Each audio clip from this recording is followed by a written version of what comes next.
Hello, everybody. We are here with Lara and Dina. So, Dina, can you tell us a little bit more about yourself and your role in Databricks? So I've been a recruiter for over 20 years now, recruiting for quite big organizations. I've been here 4.5 years. I've been predominantly recruiting in the pre-sales team, which is a field engineering team, getting involved in Amsterdam, Sweden, and UK. But I've also done Italy, Spain, and APJ as well. So I've done Australia and India recruitment. So I've done most of the regions So, you've everywhere. recruited for all the field Yeah, engineers. apart from the US, that's the only one I haven't done. Oh, amazing. Amazing. So, Databricks is a really fast growing company. So, how do you balance finding this top talent and also maintaining the company's culture? So the first thing I look for is culture first. And the reason being is because culture is really important for our organization. And the most important thing is the willingness to learn because we move so fast. I've been here, yeah, over 4 years, and not once have we not introduced a new technology or we've introduced a new department. So to me, that is the most important thing. And then getting involved in more of the technology side because if they can communicate that to me who's non-technical, I'm technical a little bit but not as deep as you guys, but it allows me to then show them the best way possible, how they can be successful for Databricks. But I do make business cases for some unusual talent because I think that they could provide really good, for the team, have something different rather than your Joe blogs in a box. Cool. So, then it is learning fast, Yes, love technology, and etc., and yes, follow technology, and also be yourself, like correct. bring your Yeah. differentiation. Okay. So let's go through a little bit the hiring philosophy in Databricks. So what qualifies or what are the qualities and characteristics do you prioritize in candidates? So what are you looking forward? So is it something specific, more technical in their CV? No, I think sometimes technologies on CVs, they put things on there when they've only just touched on it. So I Mhm. tend to look at what they've been doing. So ideally, I look for somebody from a consultancy background. If not, I look at how they may have described working with different stakeholders of the business. So we've taken people on from internal organizations, like yourself, Marie, you were internal. And the reason why I do that is because if you can communicate to those stakeholders, bearing in mind internal stakeholders are the most hardest than external because you can shut the door and say Whenever goodbye. you want, yeah. Whereas the internals, like you work for the same company and you can't go anywhere.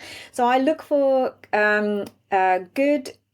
If they've mentioned stakeholder management, if they've mentioned they've done solutions design, if they've done any presentations, or even if they've presented at conferences or events, that shows that they're able to, present to a slightly wider audience kind of thing. Oh, amazing. So we need some soft skills as well Yes, then. yes, yes. Soft skills are important equally with technology, which is sometimes quite hard. Yeah, because Databricks is a very technical product, right? But at the same time, Yeah, because we speak with customers on a daily basis and we have to be trusted advisors for these customers, you can't underestimate how important the communication skills are and the exactly. pre-sales skills, which is why you have to find the right balance in a candidate. So, yeah. Exactly. And that's so true because it's it's easier to learn technology than it is the communication skill side of things. So I tend to lean more on the communication side of things. And if they actually like someone who doesn't know Spark, that's okay. But if they came to me and said, look, this is what I understand, this is what I'm learning off my own back, to me that's more important because they're actually going out to search on the company. Someone who doesn't do research, it just shows that, well, you give me a technology and I'll learn it. But I'm like, well, you could have just done a quick YouTube of Ali of what What is Databricks it? is, and that would just explain it to you. Also, so that you have done some research and you are interested in the Yes, company itself. yes. Okay. Are there any red flags, like things that you check quickly and you're like, oof, that's not good? Oh, yeah. The thing is, I think a lot of the candidates don't realize I'm technical. Yeah.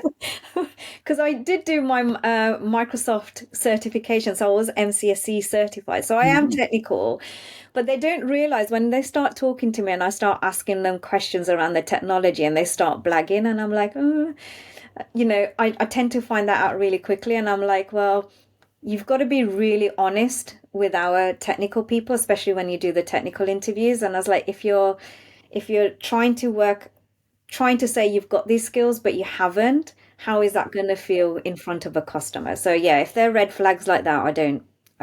Unfortunately, it's really hard for us to build trust around that when we're moving forward, because trust is one of our company cultures. Yes, one of the things that I felt in Databricks is that you are trusted immediately, right? So you are given work, you're trusted, deal with it. People trust you that you can do the Yeah, job. So exactly. makes Because sense. we're growing so fast, we're trusting people with a lot of responsibilities very Yeah. quickly Yes, after onboarding. So, yeah, and I think it's totally fine not to know everything because the platform is so big that you can't expect a single candidate to know everything about all the aspects of the platform, but you will expect yeah. them to not make up things, especially when they talk to customers and, instead say, let me get back to you and, find the information, network, internally to try and find that or look at the documentation. So that's a very good point. Yes, very true. In terms of academic background, are we looking for something specific? Um, Ideally, we'd like a good computer science degree, Hmm. but I have placed people here with a teaching degree, a geography degree. But the thing is, that's quite good because they've been Law able to degree here. change mindset. Law degree, yes. Yeah, and law degree, and but they've been able to change direction and learn something completely new. To me, that is important because if you've done um, a degree in something else and nothing to do with programming or anything, that just shows your initiative and the willingness to learn. So me, I tend to glance at education. I think the most important thing is what they're doing now and what they've achieved. So we're saying that then you don't really have to have a computer science degree then. So if you have shown that you are really invested in the technology, you've done other certifications, then that kind of Exactly. compensates. Okay. Unless you're doing like the graduate programs, then you would need to have those requirements. We don't have graduate programs. We've got slightly junior positions where we look for people with 2 or 3 years experience. But even then, if they've got a degree in something else, but they went into IT, then that's good. But if it's a fresh graduate, it'd be very difficult from a law Mm. degree to go into IT kind of thing. As long as you show that you have this curiosity and that you're not afraid to learn in order to do the job, then I think that's when you have more chances to be selected, even if you don't have Exactly. a computer science degree. But then you need to do the work in order to acquire Yeah. the skills because the Probably job is going to would be be learning from technical. scratch. Exactly. Yeah. Cool. And in terms of technical skills, what are the most in demand technical skills for a role in Databricks in the field as an SA? So the two main ones, or three main ones, there is data science machine learning area. But if you're doing data science machine learning, you need to understand how data is ingested into pipeline, because without one or the other, because in pre-sales you have to cover both data and AI, I can't promise you're only just going to get those projects. Data engineering, definitely, whether it's Databricks, Spark, or any of the cloud technologies that sit on Databricks like Azure, AWS, or Google. And then you've got also our competitors like Snowflake and some of the others out there. And the other one is the data warehousing side, the analytical side. That's quite important because we're seeing a lot more projects coming in with those skill sets as well. But with the data warehousing, you still need to understand how the data engineering side works. So you need to be able to understand both of those. So I try to look for people, even if they haven't got pure data engineering, but they're pure data warehousing, they understand the basic fundamentals of data engineering. Yes, that's true because you'll be asked to work across the whole end-to-end Correct. pipeline as an SA. Yeah. Whereas for SSAs, it's a little bit different. So we are Yeah. much more specialized. Yes, for the specialist team, yeah, that you have four specialist teams within the specialist team. So it's predominantly just data science, machine learning, or cloud infra, or data warehousing. But you will find that we still need you to understand how data moves into cloud or into a lake house kind of thing. Excellent. Yeah, because everything is interconnected, kind of, right? So if Exactly. your data is wrong, then how I'm going to go and work in the machine learning space and Exactly. build models? Exactly. Exciting. So then what are exactly, let's go back to the non-technical skills or soft skills. What are Yeah. the exact soft skills that you're looking for when hiring for those technical roles? I think it's communication skills for sure, that you can clear communicate both technical and non-technical, because your stakeholders are different. So if they are talking to me, they need to be able to explain it to me that this is what they've done. Because I say to them, what have you done as solutions design? And if they go just pure technical, you know that they're not going to be able to talk non-technical. And then I try to help them and say, well, what would you say to a non-technical person? What would be the technical values of it or the business value? So yeah, communication is definitely one. Technical skills is definitely the second option. And three, the willingness to learn and develop. That is the most key thing that we look for. Awesome. And can you tell us more about the way that you're going to assess problem solving like abilities or innovative thinking during like this recruitment process?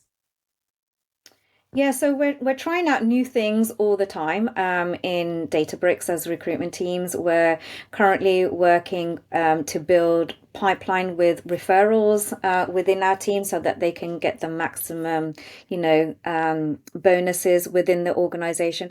But we also encourage when you guys go to events and conferences, is when people approach you, is to, guide them towards us or get their contact details and or get them to apply for positions, or even hiring managers speaking about them. We're also probably thinking about going to some of these events and having a small booth there so that you can guide them all towards us.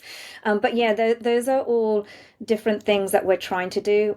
Problem solving, I think it's with us it's time management, because we are like back to back, back to back. And I think the most important thing for me is trying to make sure that we prepare candidates through the process. And I think, Maria, you know this, you've been through it, and yourself, Lara, as well.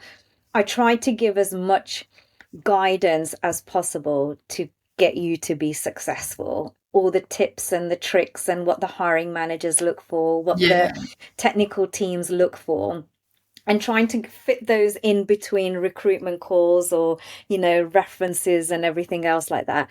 It's sort of like, that's a problem solving thing that I wish I had a tool for 24 hours a day, but it doesn't work. Awesome. And Amazing. how do you see the role of certification? So, for example, cloud platforms, but also the Databricks certifications in this hiring process.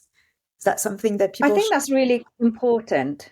Really, really important, because that just shows that people are going out and doing some of the certifications or even just doing the fundamentals of it, the basics.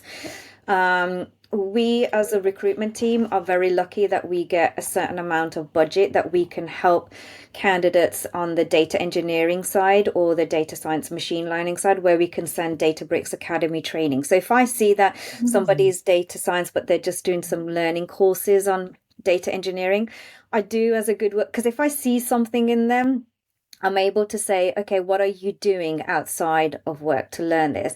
And if they show me that they're doing all these other initiatives, I am then able to send them the Databricks course training, which is worth $1,500, allow them to do the fundamentals within that area. And that will then just show me, once they've completed it, they normally email me back saying, yes, I've done it. And it shows me that they're willing to learn and develop. So that's very certifications interesting. is great if you can get them. If the company has any training budget, definitely use it for personal development. That's $200 per person, right? For taking the certification. Also, something to bear in mind is that if you're hired, you're going to have to take those certifications as part of your onboarding. So if you manage to Correct. take them before being hired, it means less work during your onboarding Yeah, stage. exactly. I do say it to the candidates when they're coming to join. Be prepared. I was like, don't just think that you're just going to be doing one course. I was like, you be like drowning in certifications. True, right? They have to take at least two in the SSA team. So one is kind of your main speciality, and then one as a follow-up. Exactly. Nice. Okay, so then Dina, since you've been speaking a lot so far, let's do this exercise and try to recruit me again. Oh, okay. So, Maria, you've applied for Databricks. Quite interested in learning more about you and also what you're looking for. And also to see what you're looking for from Databricks. So, my question to you, first of all, is why Databricks and what are you looking for from Databricks? Yes, so I've been following the sector and specifically for Databricks, I'm very impressed with all the innovation happening. So the past few years, especially, there are so many new technologies like MLflow, Photon, Unity Catalog, now the whole research with the machine learning models and Gen AI. So I feel it's a company that innovates a lot. I love the research that they've been doing and feels like very clever people are in the company, which I want to learn from. So, are you doing training outside of that then? I'm doing a lot of courses, trying to upskill myself and get up to speed because the technology changes all the time. So yes, I'm following some Databricks certification courses. Cool. Example uh, um, maybe give an example of what you enjoy about problem solving with stakeholders of the business. You look all stunned then. Maria, you go for it then. Yes, so I love working with other people in general. So I am a very team spirit. So I love when we are given a problem and we all together try to see what is the scope of the problem, where are we trying to go, and then all of them try to brainstorm how we are going to go there. So different skills, brainstorming from different perspectives. I love when we try to bring unique skill set of people that are different into one group and try to find something very unique. So I actually really enjoy working with internal stakeholders or external stakeholders. It doesn't really matter. Perfect. Yeah, I love that What every problem about that we receive at Databricks is always an opportunity to learn. So I know even if I have no idea about the question that has been asked, like there's so many ways for me to go and find information at Databricks, either like chatting with, like colleagues or, looking at Slack channels, exploring the documentation or like, the training courses that we have. So I love that it's every time an opportunity to learn because we get questions about everything and the platform is so large that you're guaranteed to learn every day when you work. excellent. So maybe something different then. How do you feel about when you're working with a customer and then you're pulled onto another account? Do you find that hard or do you find that challenging? Because context switching in Databricks is one of the things, like I'm doing something and then something would just be thrown at me and you're like, what? It's like, where did that come from? Do you know what I mean? Like, it's like, but yeah, things just change and that like all of a sudden a new something comes in. How do you deal with that then? For me, I've worked in consulting for a number of years, so I'm quite used to having to, like change context every time I jump on the call. I think the way that I manage to keep track of everything that's happening is really to try and take notes every time I'm on a call because I know that if I have like 5 calls, in one day, there's no way at the end of the day that I'm going to remember all of the next step and actions, for each call. And I guess that's how I manage to keep track of everything that's happening. Yeah, for me, it's very specific. I have techniques here. So I'm working in the SSA team, right? So I'm working with tickets. And this means that I may work 5, 6 different customers and projects in a week. It's requiring time, it's requiring, code development, it's requiring a lot of time during the day.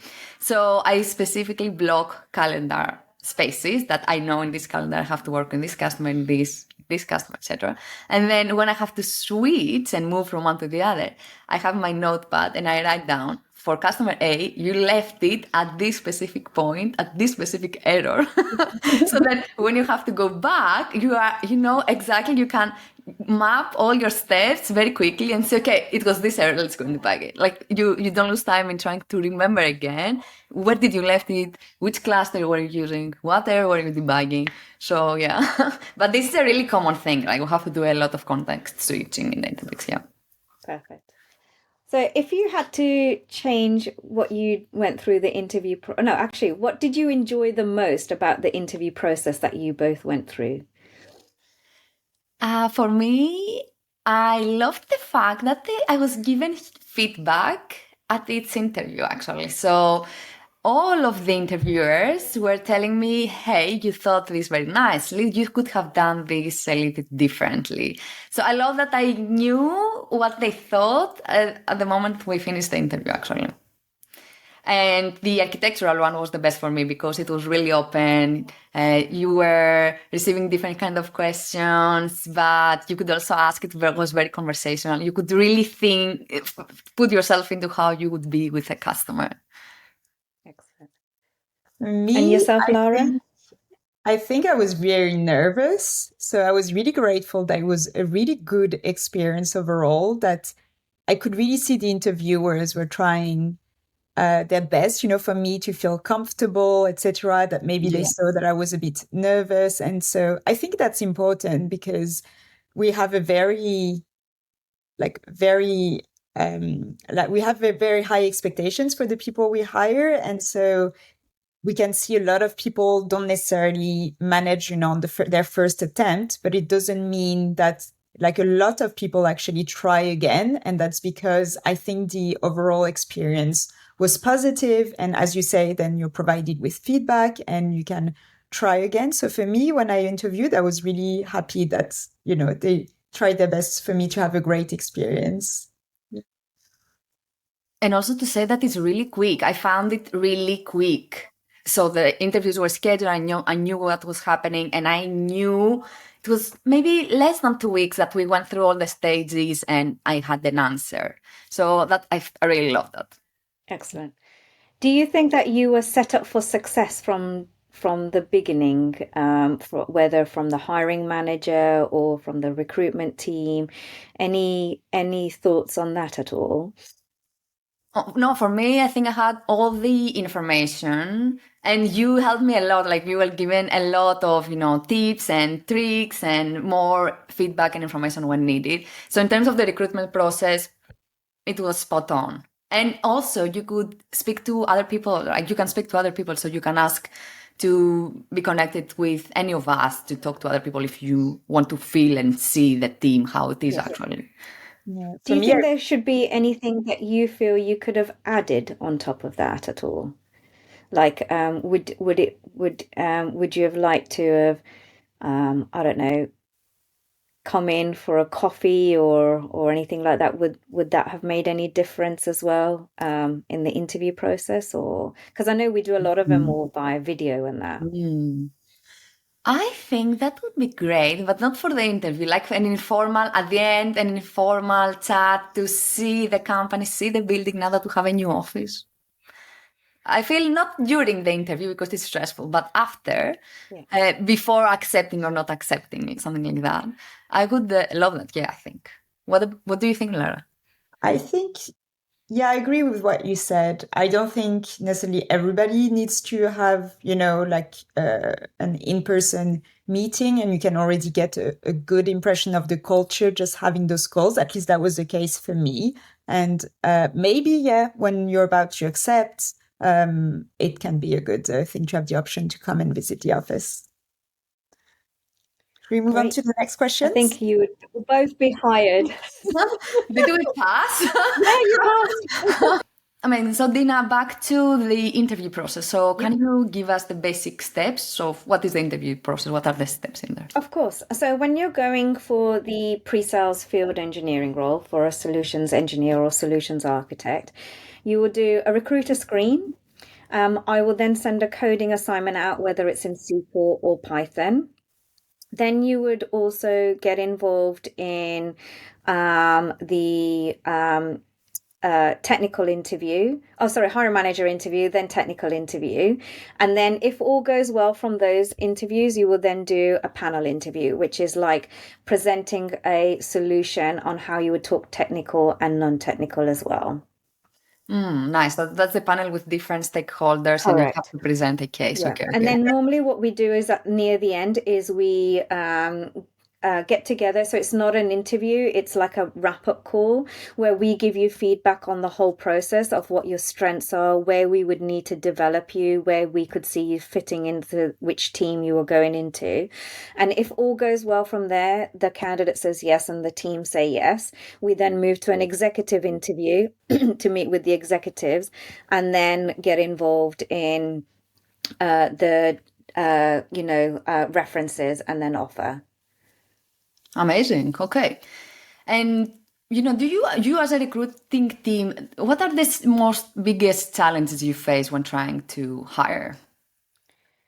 I think I would say is when they go through the interview process, they try to rush it.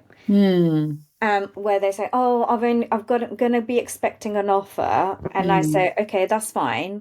But then when the hiring managers push also to progress their candidates, I find that if you complete one step at a time, you're focusing on one interview. If I arrange all the interviews in one go, I find the candidate then gets mixed up with what a panel is, what a technical interview is, and then they get flustered a little bit. And also, like you said, interviews are stressful as it is. So I like to prepare them for one at each time because then I know this is what you need to do for this interview and this is what you need to achieve. Do you know what I mean? To get to the next stage.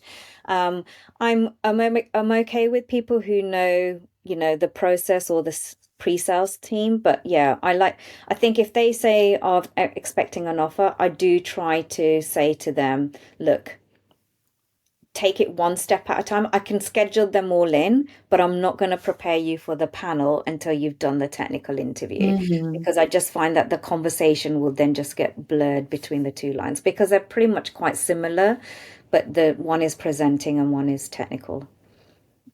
Okay, sounds good. Makes sense. What advice would you give to candidates that want to stand out when applying for a role at Databricks? Yeah, so that's a very good question. So we've started introducing in our applications some questions about what have you done as solutions design or architecture, whether it be in data engineering or data warehousing area.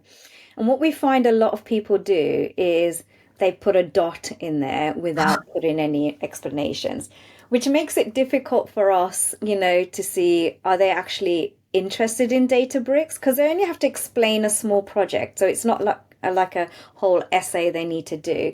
They can say they worked with internal stakeholders, they did the requirement analysis or the discovery phase or a whiteboarding session, then the solutions design created a POC or an MVP, presented to stakeholders of the business, both technical and non-technical, and able to, finish or do the end-to-end solution of it. But what we find is they apply and they don't write that information in there. So we can't then refer back to it in the conversation. And when we put, are you interested in working in pre-sales? When people put no, then they question saying, well, why haven't you taken me forward? And I say it is a pre-sales role. It's a requirement. So and a lot of people want to either just trying to get in with Databricks and then move department, but it's very difficult for us to do that because we invest a lot of training and development for candidates to be successful in the roles that we hire for, because each interview process for each department is different. So I would say to you is, if you want your application to stand out, is really give information about, some of the questions we put on there. There's only 2 questions on there. Do you want to work in pre-sales? And secondly, give an example of your design solutions architect that you've been involved in. I can see, when you go through different applications, like you're like, oh, why should I even bother writing this if I'm not even in the process? But then it's interesting how you perceive this, which is, oh, this is wrong. It's not interesting. Sometimes you can just copy and paste something from your CV because you've already written it there. Yes. And some people forget that. And I'm like, well, you've already explained that you're working with stakeholders doing a POC. Copy and paste that bullet point in. Yeah. Do you know what I mean? So it's not really difficult. If you've already written it on your CV or your LinkedIn profile, about paragraph about yourself, literally that could be an explanation, because then I can dig into it a little bit more. So I would say to you, if you find it really difficult, just find something on your CV that you could do a small explanation on and copy and paste it in, sort of a tips or tricks of a recruiter. Do you know? Awesome. Last question. What's the one thing you wish that more candidates knew before applying to Databricks? Oh, don't expect to stand still. That's so great. We are hiring like no business, I think EMEA has grown so much from when we were hiring. And I think, Maria, you were one of the first batches when we first came in. When I first joined, I only had 2 stakeholder managers, like Richard and Toby and Thor.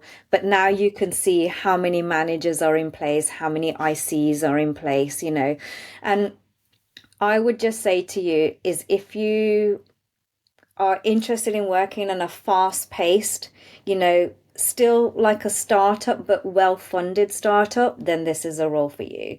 If you're more like, in a consultancy and you're only like working project to project, but don't like change, this is going to be a really culture shock for you in coming to Databricks. So you've got to really think about, for example, like some people work in the public sector and they only work 9 till 5, which is fine because we do work-life balance, but don't expect to just like work on a small project and then be done with it. Sometimes you might have to just do that extra bit of admin for 15-20 minutes after 5 o'clock, in just catching up or wrapping up for the day so that you don't carry it on to the second day. So I would just say to you is, think about change, think about learning, development, think about, working with different customer problems. If you enjoy that, then that would be definitely for sure what we